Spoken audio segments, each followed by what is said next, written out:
Ah, l'odorat, j'aime pas du tout. Voilà, je pense que tu t'es trompé dans le dosage. C'est pas gourmand de Tu fou. sors mais tu sais, de la machine Selecta sur l'aire d'autoroute. c'est ni bon ni mauvais, mais c'est plus bon que mauvais, tu vois. Exactement. Voilà.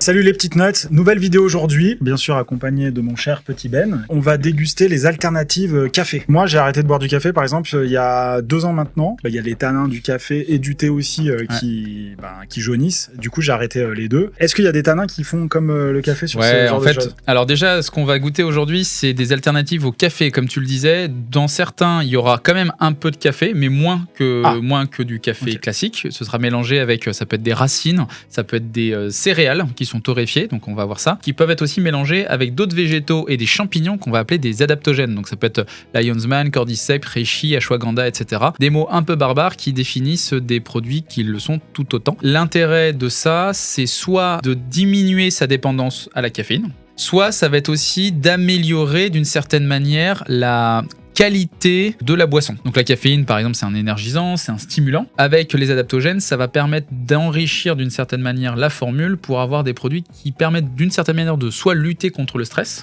soit d'améliorer ses capacités cognitives. Alors enfin ça c'est en théorie parce que en théorie tout est possible, dans la réalité on verra ce que c'est. Avant d'aller plus loin, je voudrais remercier Perilix Fitness. Perilix Fitness. Merci à toi de t'être abonné récemment à notre chaîne YouTube. Est-ce que scientifiquement c'est prouvé qu'il y a un réel intérêt de substitution sur les produits conventionnels que sont le thé et le café par justement ces boissons à base de produits de champi adaptogènes. On voit plein de pubs passer sur les réseaux sociaux avec des trucs genre bonjour machin, c'est un peu smooth, c'est un peu sympa. Est-ce que c'est juste du marketing ou est-ce que ça marche réellement ? Déjà ce qu'il faut avoir en tête c'est que moi je sais que j'ai besoin aujourd'hui de mon café. J'ai un besoin déjà parce que le moment je l'aime bien, parce que le fait de prendre un café en fait c'est quelque chose quand même de sympa, c'est comme ton chocolat chaud comme tu le disais, enfin il y a tout un univers émotionnel derrière, mais je sais que le matin, une fois que j'ai mon café, je me sens beaucoup plus stimulé et en fait là je commence un petit peu ma journée et puis j'en prends deux ou trois dans la journée. Un peut-être aussi avant de m'entraîner et je sais que ça va me permettre d'avoir une petite claque qui me permet de soit de mieux m'entraîner, soit de mieux bosser. L'alternative c'est justement d'arriver soit à avoir un goût aussi amer, de retrouver ce moment-là, c'est un peu la promesse de ces marques-là, et d'une certaine manière pas de te sevrer parce qu'on n'est pas non plus sur de la drogue, mais d'une certaine manière de t'extirper aussi de cette dépendance entre grands guillemets, à la caféine. Caféine qu'on retrouve dans le café, dans le thé, d'une certaine manière dans le cacao. La théine, c'est une molécule de caféine, mais un peu différente. Mais également dans le guarana, la guaranine, et dans d'autres typologies d'ingrédients et de molécules. Le souci, c'est que sauf le café, le thé, le maté, le matcha, etc., tu ne retrouves pas forcément ces stimulants de la même manière. Et les adaptogènes ne te permettent pas d'être stimulé de la même manière. Ça va te permettre soit d'être des renforceurs face au stress, ça va te permettre également d'améliorer tes fonctions cognitives. Ça, c'est d'après 200 études scientifiques que toutes les marques qu'on va goûter là nous rebalancent à chaque fois. Sauf que ces études scientifiques, quand tu regardes vraiment les méta-analyses aujourd'hui qui se font, qui se basent justement sur ce corpus de 200, tu vois que la réalité derrière, c'est que t'en as, je pense, une poignée, t'en as moins de 10 qui ont été réellement faites de manière robuste et t'en as 3 ou 4 qui ont été faites sur l'humain. Sinon, c'est vraiment des méthodologies qui sont un peu bancales. Les financements viennent d'entreprises ou de consortia qui sont quand même fortement liés à la production et à la transformation d'ingrédients qui viennent justement de ces adaptogènes. Donc, la réalité scientifique derrière, elle est vraiment très faible et on en est aux prémices. On est sur des molécules / des ingrédients qui sont très jeunes pour de la grande consommation de masse. À titre de comparaison, j'ai l'impression que là, parce que finalement, moi je me suis réveillé un jour et j'ai commencé à voir ces pubs là, alors que j'avais même pas connaissance de ça. Un peu comme il y a quelques années, mais je crois que c'était 3-4 ans. On a eu le même truc avec le CBD. Totalement. On est toujours dans la même en fait, c'est un peu la même chose. Le reishi, le lion's mane, le cordyceps, qui sont 3 très gros champignons adaptogènes qui sont connus aujourd'hui. Alors oui, effectivement, il y a certaines populations dans le monde qui les connaissent peut-être depuis la nuit des temps ou qui les consomment. Dans la réalité aujourd'hui, tu l'as très bien dit, du jour au lendemain, tout le monde s'est réveillé en disant « Putain, c'est génial, il faut aller là-dessus ». Mais du jour au lendemain, les mecs se sont pas dit « En fait, on va cultiver tout de suite tous ces champignons d'un coup ». Mais la traçabilité, la qualité, l'extraction des molécules n'a clairement pas suivi l'engouement derrière. Donc pour une grande partie de ces marques-là, le gros problème parfois, c'est aussi de la qualité derrière de ce que tu vas voir. Donc on commence la dégustation, là c'est total aveugle, on sait pas ce que c'est, on sait juste qu'il y a des alternatives au café, donc de la racine, de la chicorée, de la céréale, et on a d'autres, c'est vraiment de l'adaptogène avec soit de l'ashwagandha, soit du champi, soit les deux. Ok. Vas-y, Donc je commence avec vas-y. ça. Donc moi, j'aimais bien faire mon petit café, c'est la senteur café. Tu vois. Donc là, on sent pas le café, mais on sent que c'est torréfié. Ok. Il y a un petit côté sympa, un petit côté doux. Et voilà, je vais plus avoir les dents blanches. Bon, t'inquiète, tu vas devenir comme tout le monde, comme le commun des mortels, avec les dents grises et jaunâtres comme nous. Eh ben, écoute, plutôt agréablement plutôt sympa, ouais. Alors, ce que j'aime bien, c'est que je m'attendais à quelque chose de amer et pas du tout. Ah non. Donc ça reste doux. On sent le côté torréfié, donc alors je pense qu'il n'y a pas de caféine dedans, mais on sent le côté un peu torréfié, donc on a l'impression quand même qu'on boit quelque chose qui s'apparente au café. Donc il y a le côté doux, le côté torréfié, le côté un peu chaleureux. Franchement, c'est vraiment. Moi, j'aime beaucoup. J'ai l'impression que c'est entre du café et du chocolat sur le goût, plus café sur l'amertume, mais ça pourrait être une sorte de cacao un peu amer. Bah, j'en ai repris 3 fois et bah, je trouve que c'est vraiment sympa. Deuxième. Allez, QC. Alors là, tu vois, on sent pas du tout le côté torréfié. Ça sent l'eau chaude avec quelque chose qui a été dedans, mais alors j'aime moins, mais je serais incapable de te dire ce que c'est. Il n'y a pas d'amertume, mais pour moi, on dirait plus une espèce de tisane avec quelque chose qui a été mélangé, peut-être du champignon, effectivement, ou je sais pas. Bah là, sur le premier, on était vraiment sur quelque chose qui s'apparente vraiment à la texture, au goût, et même au fond du marc, à du café qu'on pourrait faire, une sorte de café filtre. Là, on est plus sur une sorte d'infusion, c'est beaucoup plus clair. Le goût est un peu plus subtil. Moi, je trouve que c'est ok. Par contre, tu vois que c'est pas du tout du café. Ça, tu pourrais presque t'y méprendre. Ouais. Ça, c'est un peu différent, mais je t'avoue que j'aime bien. Moi, pour moi, ça fait partie. Enfin, moi, le genre de truc comme ça, c'est presque un peu comme, tu vois, les nouilles de konjac. C'est-à-dire que c'est de la non-bouffe. Oui, c'est. C'est parce que ça a été inventé, qu'il y a une marque qui s'est dit, tiens, je vais leur vendre ça, que tu consommes ça, sinon jamais de la vie t'aurais. Voilà. Troisième. Vas-y. Ah, là déjà, on voit une espèce de mare de café, tu vois. Ouf. Ça, alors, niveau, non, là, franchement, à l'odorat, j'aime pas du tout. Là, je pense que tu t'es trompé dans le dosage. Ouais, cette. Ah ouais, là, il y a un problème. Lui, il est engagé, lui. En vrai, alors, celui-là, il est. Pas à nous. Wow. Tu sens qu'il y a du café, mais tu sens qu'il n'y a pas que ça. Et là, tu sens qu'il y a un peu de champi. Tu fais pas une marche paisible dans la forêt, là. Le problème, c'est que je viens de prendre conscience que je suis pas un guerrier. J'aime pas trop. Non. Ok, alors lui, il fait un peu plus chocolat chaud. Ah, il est... À l'odeur, il est gourmand. En vrai, moi, je l'aime bien, celui-là. Attends, là, tu sais que quand je sens... Ouais. J'ai l'impression que ça me rappelle quand j'étais petit où mes parents préparaient genre une mousse au chocolat et le chocolat qui reste sur le truc. Ouais, bah moi je trouve ça ok. Ça me fait penser à ça. Bah je trouve mais que la promesse de chocolat plus chocolat noir 80%. Ouais, de Nestlé dessert quoi, un truc comme ça. Moi je trouve que c'est appréciable. Ah mais par contre c'est sucré. Soit c'est sucré, soit ça donne l'impression que c'est sucré. Alors franchement ça me fait penser au chocolat chaud. Ouais. Le chocolat chaud. Mais du tu vois Poulain que c'est ou du 1884, un truc comme ça. Tu vois que c'est chocolat en poudre dilué à l'eau quand même. Oui non mais c'est pas gourmand de fou. Sort tu sais de la machine Selecta sur l'aire d'autoroute quoi tu vois. Ouais mais c'est un peu ça. Non, c'est un peu ça. Non, c'est totalement ça. Mettons des mots sur des trucs. Je trouve que t'arrives à voir exactement ça. C'est exactement ça. Peut-être t'es fort. C'est un fin limier quand même. Mais je peux pas dire que c'est pas bon. Tu vois, non, mais c'est tout ce que j'ai bu là. C'est ni bon ni mauvais, mais c'est plus bon que mauvais, tu vois. Exactement. Voilà. Je mettrais celui-là en deuxième position d'ailleurs. Ah bah au vrai ouais. Ouais, voir peut-être. Non, le premier c'est pour moi celui-là, indéniablement. Oui, deuxième position. Ouais, non, et deuxième c'est celui-là. Tu vois, moi quand je vais chercher les champignons, j'ai mon petit bâton, je suis dans ma forêt en Corrèze et je vais ramasser des cèpes. Quoi. Ouais, c'est exactement comme ça qu'ils font aussi, ouais. Est-ce qu'on est sur ce genre de champignons ou pas du tout? Tout à fait, je pense que toutes les marques là, ils vont avec leur petit bâton à l'automne, dans le coin à champignons, et puis ils vont ramener des cèpes, des bolets, des cordyceps bien de chez nous, quoi. Alors non, le problème c'est ça aussi, c'est d'où viennent les champignons. Ça, c'est la grande question. Beaucoup de ces marques-là va dire mes champignons, mes ingrédients viennent de France. Alors oui, peut-être que l'ingrédient a été extrait en France. Cordyceps, reishi, Leonsman, etc. Aujourd'hui, c'est pour la plupart, c'est des champignons qui sont faits en Chine. Alors c'est pas parce que c'est en Chine que c'est de la merde, c'est juste que la traçabilité et l'éloignement géographique fait que c'est compliqué entre la personne qui produit, la personne qui récolte, qui sont potentiellement des entreprises différentes, la personne qui va extraire la molécule, encore une entreprise différente. Ensuite, la personne qui va être le négociant, qui va l'envoyer peut-être en Europe pour faire en sorte de réextraire, pour avoir l'ingrédient que tu veux et le mettre ici. Bah, il s'est passé quelques étapes différentes.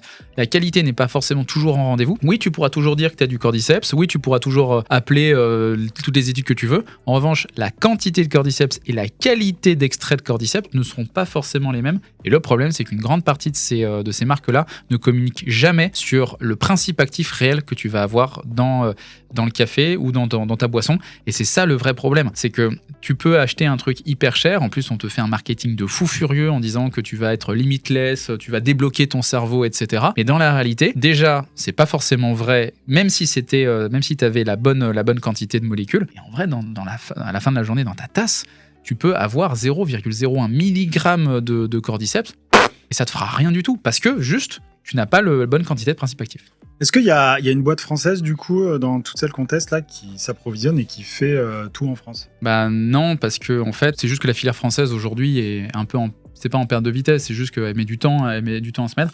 On peut faire des pleurotes qui se fait à l'échelle semi-industrielle dans des hangars. Des champis de Paris aussi, mais là, ça va être plus être en Pologne ou au Danemark. C'est pas dans les squares à Paris ? Ah bah pas trop. Tu vas avoir ces champignons-là qui sont énormément faits et la filière est très bien développée en Asie et notamment en Chine. Et du coup, les coûts sont vraiment dérisoires. Donc pour des marques qui arrivent sur le marché et qui aussi, faut le dire, c'est pas qu'elles se fichent de la qualité, c'est juste qu'elles n'ont pas conscience de ça, enfin en tout cas je l'espère, et malheureusement en fait elles voient pas que la qualité de leurs ingrédients n'est sans doute pas au rendez-vous de ce qu'elles pensaient. Donc le dernier ? Allez, en rapport à ce que tu dis, c'est pas aussi, dans leur discours marketing, c'est pas ce qu'ils mettent en avant non plus. Le problème dans le discours marketing ce qu'ils mettent en avant, c'est l'alternative au café, effectivement c'est une alternative au café, et après c'est le côté amélioration de tes capacités cognitives, de tes capacités et tes performances physiques ou psychiques, et ça pour le coup oui. c'est rarement vrai. Comme tu disais, t'as l'impression que c'est comme le film Limitless. Là, mais c'est vendu comme ça. D'un coup, tu vas te dire, Trump, il est bien. Alors là, visuellement, j'ai l'impression que c'est du café. Au niveau de l'odeur, moi je trouve que c'est assez fade. Ouais, je m'attendais. Alors c'est marrant parce que visuellement, là, la caméra il le voit pas, mais on dirait vraiment du café, alors qu'à l'odeur pas du tout. Non. À l'inverse du premier qu'on a vu, qui visuellement était un peu moins café, mais par contre l'odeur c'était vraiment ça. On sent pas le côté torréfié. Et au goût, j'ai l'impression de rien avoir. En fait, j'ai l'impression par que contre, c'est assez fade. Tu t'attends, comme c'est très noir, t'as l'impression tu vas boire quelque chose de fort. Ouais. Et au final, il y a une demi-seconde, un dixième de seconde, ça fait fort et après ça s'estompe directement. Mais c'est pas non plus mauvais. Non, ouais. Je mettrais ça en troisième par rapport à ce que j'ai bu. Alors, pour synthétiser, ça, ce serait notre premier. Ouais. Donc c'est le premier qu'on a bu et c'est celui qu'on a le plus apprécié. C'était lequel ? L'autre qu'on avait bien aimé, c'était celui-là. Celui qui avait goût un peu chocolat. Qui fait un peu chocolaté, qui était effectivement pas mal. Le troisième, moi je suis assez d'accord avec toi, c'est au goût. Pour moi, c'est neutre. Donc en fait, on le met en troisième position. Oui. Voilà. Oui, parce que c'est ni bon ni mauvais. C'est ni bon ni mauvais. Ensuite, il y avait le Selecta et l'infusion. Moi, l'infusion, mine de rien, je l'ai préféré. Justement, pareil, c'est assez neutre, mais je trouve que c'est suffisamment léger pour que ce soit. Enfin, je préfère au truc Selecta. Là, j'ai l'impression d'être effectivement sur le. Clairement, pour moi, c'est le dernier. Je suis sur la station essence totale. Voilà, je viens de mettre du mazout dans la bagnole et je repars pour 200 bornes, quoi. Donc, 1, 2, 3, 4 et 5. Et maintenant, le reveal.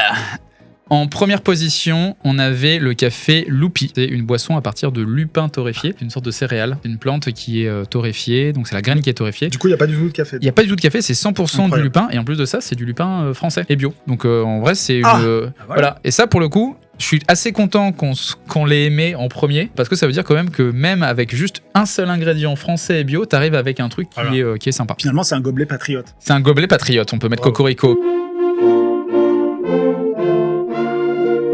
Ensuite, celui-là, c'était... Bonjour, c'est une marque qui fait une alternative au café. Alors, pareil, moi, je suis hyper submergé par énormément de pubs sur Bonjour, je sais pas toi. Moi, je t'avouerais que l'intérieur du paquet, on peut se poser des questions parce que c'est beaucoup de marketing. Alors, à l'intérieur, tu vas voir des champignons adaptogènes, encore une fois, et tu vas voir aussi de la caféine. Et ça... Mine de rien, sur les publicités, ils en parlent pas trop, mais il y a de la caféine dans le Bonjour. Donc attention quand même, si on cherche une vraie alternative à la caféine, n'allons pas là-dessus. C'est de la caféine ajoutée, c'est pas de la caféine du café. Si, c'est du café, c'est du vrai, c'est du café qui est ajouté. C'est pas du café sous forme caféine, ils mettent café. Oui, parce que tu peux avoir, c'est pour ceux qui nous écoutent, tu peux avoir de la caféine ajoutée, mais qui ne provient pas du café. Non, là ils mettent graines de café. Le troisième, c'est le Mush & Go Brainstorm. Je t'avouerai que je suis très agréablement surpris. Ouais. Après, on a pris aussi le goût chocolat, cacao, je sais plus ce que c'était. Intéressant.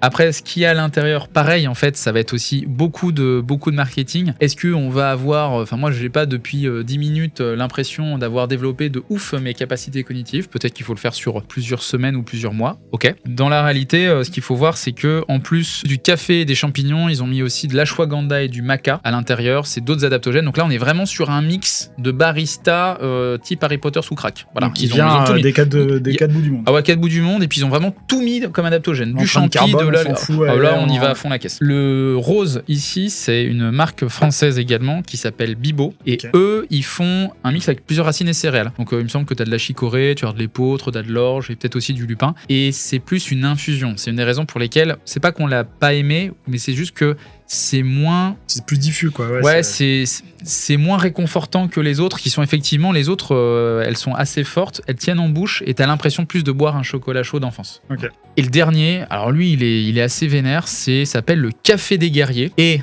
alors déjà, c'est le nom de la marque, on le connaissait pas du tout. Et le pire, c'est que ça s'appelle... Donc le nom de la marque, c'est Café des Guerriers. La gamme, c'est le café parfait.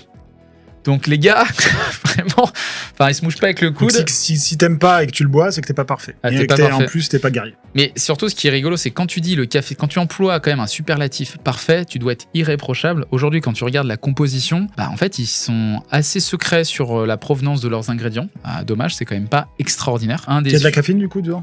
Alors dedans, effectivement, t'as de la caféine, t'as aussi des champignons, et en fait, tu ne sais absolument pas d'où ça vient ni comment c'est fait. T'as pas de certificat d'analyse derrière sur la quantité de principes actifs. Moi, je trouve que c'est assez déceptif. Alors déjà, au goût, c'est ultra déceptif, mais assez déceptif entre le café guerrier, café parfait versus la qualité réelle de ce que tu as derrière. Moi, je ne dirais pas que c'est un zéro pointé, je dirais juste qu'à un moment donné, il faut quand même retravailler son marketing en rapport avec la réalité de tes ingrédients. Donc, on a vu que potentiellement, il y avait des ingrédients qui venaient un peu des quatre coins du monde. Ouais. C'est pas une empreinte carbone anodine pour l'ensemble de ces produits. Quand même, mention spéciale au premier, alors on savait pas, et il est français, donc...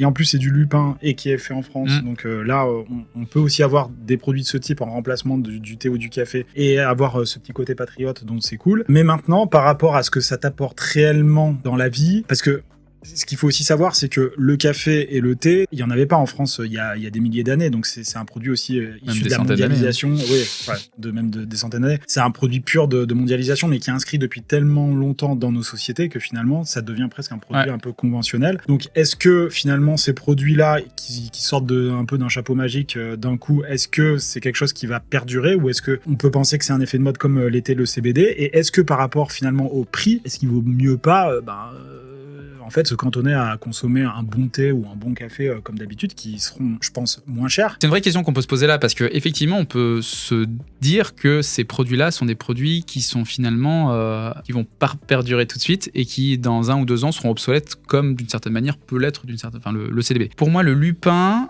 l'orge ou la chicorée sont des produits quand même qui datent depuis assez longtemps. La chicorée, c'est quand même quelque chose que nos parents et grands-parents en fait avaient l'habitude de boire. Elle a perdu de sa superbe. Elle est tombée en désuétude et elle revient à fond la caisse, justement parce qu'il y a ce côté impact carbone du café, il y a la déforestation, il y a le travail d'enfants, etc. Et puis il y a le côté caféine. La chicorée n'a pas de caféine. Elle a un goût assez amer, mais finalement on est habitué à boire de plus en plus de merde avec des boissons énergisantes ou des trucs comme ça. Donc c'est ok. Maintenant, de ce que ça apporte. Pour moi, c'est 2 types de produits qui sont soit de l'infusion de céréales ou alors carrément en fait quelque chose qui a à faire comme du café, le lupin. C'est peut-être les 2 produits que je consommerais dans la journée, et même de manière assez régulière. Même si celle-là, je trouve que c'est un chouille plus, pas déceptif, mais un peu moins fort en goût, je partirai là-dessus parce que je sais que c'est des choses qui me feront pas de mal. Le problème avec les autres, c'est qu'à défaut de savoir si ça me fait du mal ou pas, je n'ai aucune idée de la réalité sur mon corps. Et un adaptogène, encore une fois, la définition est très large. Dans cette définition-là, ça t'adapte par rapport à ce que tu ressens dans ton corps. C'est ça le vrai sujet. Donc, tantôt, pour certaines personnes, ça va les calmer, pour d'autres, ça va les exciter, pour d'autres, ça va calmer leur stress, pour d'autres, ça peut aussi les empêcher de dormir, ça peut être des stimulants, des calmants. Il faut aussi les tester pour savoir ce que ça te fait. Je sais pas, là, avec ce qu'on a bu, si je vais réussir à dormir ce soir, ou au contraire, dans 1 heure, j'arriverai à dormir. Et du coup, en termes de prix, sur une tasse à café, un café en terrasse ou en bar, c'est combien? Alors, en terrasse, je sais pas, ça va être 1,50 €, mais chez toi, ton vrai café, tu en as pour 20-30 centimes. Et un café bio, bon et de qualité. Le premier, le lupin, on est à 30 centimes la tasse. Bonjour, il est à 1,30 €. Donc, il y a 1 € de plus quand même la tasse. Alors, effectivement, il y a d'autres choses à l'intérieur, bien sûr. mais quand même, enfin, ces trucs de l'autre bout du monde, c'est pas bio, c'est pas français. Enfin, voilà. Le troisième, on est sur le Mush & Go, on est à 1 € la tasse, ce qui est quand même aussi assez cher. Le Bibo, on est pareil à 50 centimes la tasse, donc c'est plutôt un peu la même chose que ça, donc c'est ok. Et le dernier, le Café des Guerriers, pareil, on est à 1,30 € pour une boisson qui est somme toute dégueulasse, ou en tout cas qu'on a pas du tout aimé. On n'a pas du tout aimé, mais on a, je pense, le palais pas si sclérosé que ça, donc voilà. Et sachant que par rapport au premier qu'on a le mieux aimé, qui revient à 30 centimes la tasse, on est, je pense, sur une équipe marketing qui fait moins d'agressivité dans la stratégie, parce que je suis pas sûr qu'il y ait d'équipe marketing là-dessus. Voilà. Mais tout ça pour dire que Bonjour, c'est quelque chose que je connaissais pas et qui est par exemple dans les pharmacies. Moi, quand je vais dans certaines pharmacies en ce moment, il y a des trucs Bonjour partout, même presque sur le desk de la pharmacienne. Donc je veux dire, les commerciaux aussi, ils savent pousser ce genre de produit sur avec une forte visibilité pour le commun des mortels, parce que tu vas aussi dans une pharmacie pour acheter des médicaments, mais aussi du coup demain, aujourd'hui en tout cas, tu vois ce type de produit arriver en masse dans ces enseignes-là. Les pharmaciens aujourd'hui ne sont plus forcément que des professionnels de santé, mais aussi, attention, des épiciers. Et aujourd'hui, en fait, c'est très bête. Pas tous. Il y en a qui font bien leur boulot, oui, non, bien sûr. Mais quand tu as du Bonjour, du Hydratis et compagnie en tête de gondole dans une pharmacie avec de la whey, on peut se poser la question de savoir si ton pharmacien est là plus pour ta santé ou pour son business model. Il y a bien des Mars protéinées des fois. Oui, voilà. Mais au-delà du fait que ça, pour conclure là-dessus, je pense que on a fait un bon tour de piste de l'intégralité des cafés et des alternatives. Je pense aussi que moi, je vais rester sur un café classique, en pouvant aller partir sur un peu de chicorée, un peu d'orge, etc. pour mon bilan carbone, pour aussi faire en sorte d'éviter de prendre trop de caféine. Les champignons, l'ashwagandha et les autres typologies de matières comme la guarana ou le maca, c'est pas pour moi aujourd'hui, parce qu'en tant qu'agro, je sais pas d'où ça vient, je sais pas comment c'est fait, je sais pas où va vraiment mon argent, et pour 1,50 € la tasse, en fait j'ai envie que cet argent aille au producteur et pas à une équipe marketing. Merci à tous de nous avoir suivis. Comme d'habitude, n'hésitez pas à mettre en commentaire vos impressions sur la vidéo, et surtout les marques que vous souhaiteriez qu'on teste, parce qu'on n'est pas forcément exhaustif sur cette vidéo et il en existe plein d'autres, et vu l'engouement marketing du moment, je pense qu'il va en avoir quelques nouvelles marques qui vont aussi se positionner sur ce type de produit, donc n'hésitez pas à mettre ça en commentaire. N'hésitez pas aussi à utiliser notre application, puisqu'elle référence effectivement ce type de produit, et c'est aussi grâce à vous et grâce à vos demandes que vous faites via l'application qu'on arrivera à augmenter notre base de données et donc à mettre aux yeux de tout le monde de plus en plus de produits de ce type en référencement. Un grand merci, sachant qu'on a dépassé aujourd'hui les 15 000 téléchargements, donc à notre échelle en tout cas, c'est super, et c'est déjà un bon point. Et je te laisse le mot de la fin. Maintenant, tu le sais.